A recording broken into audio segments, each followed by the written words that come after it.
Vous êtes employé dans une association d'aide et de soins à domicile. Vous aimez votre travail car il véhicule des valeurs fortes et gratifiantes, mais savez-vous qu'il figure parmi les métiers présentant de gros facteurs de risque professionnel ? Les causes sont identifiées: lieux de travail multiples, déplacements professionnels fréquents, isolement professionnel, situations de travail difficiles, stress, fatigue.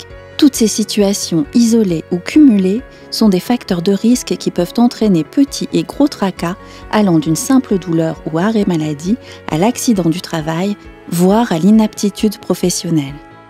La prévention des risques est donc cruciale pour la branche et les structures y sont largement sensibilisées. De plus, chaque employeur a obligation légale de réaliser un document unique d'évaluation des risques professionnels et du plan de prévention. Et tous ont engagé des actions visant à réduire le nombre d'arrêts de travail et prévenir l'inaptitude.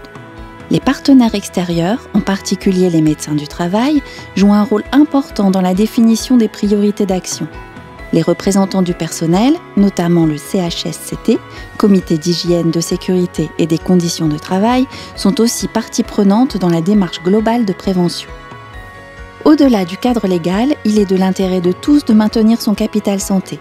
Et si chacun y met du sien, cela ne peut être que positif. Alors soyez vigilants à tout instant de votre journée de travail. Dès le matin et à chaque fois que vous vous déplacez, des risques sont présents. Ils sont liés à votre véhicule, à l'utilisation du téléphone ou aux conditions climatiques qui peuvent entraîner des risques de glissade. Arrivé au domicile de l'usager, vous serez confronté à différents risques liés à l'environnement de travail.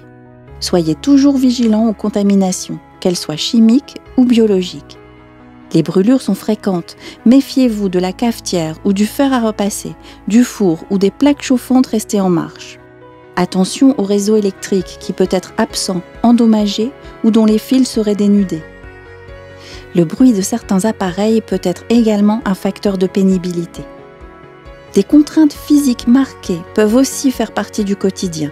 Rappelez-vous que les chaises et escabeaux sont les meilleurs amis des chutes. Le transfert des usagers, le port de charges lourdes, certains nettoyages peuvent entraîner douleurs et troubles musculo-squelettiques. Enfin, des risques psychosociaux sont liés aux situations de travail spécifiques de la branche.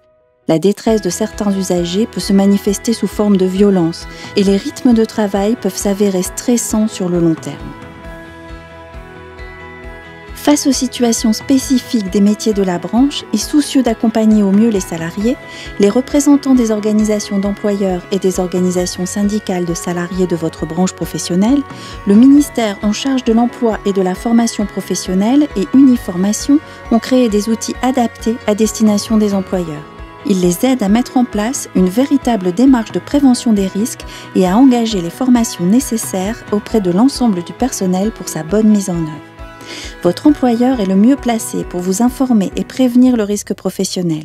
Il dispose de conseils adaptés à votre métier et à chaque situation de travail. Ces recommandations sont essentielles pour vous et votre santé. Alors veillez à les respecter au quotidien.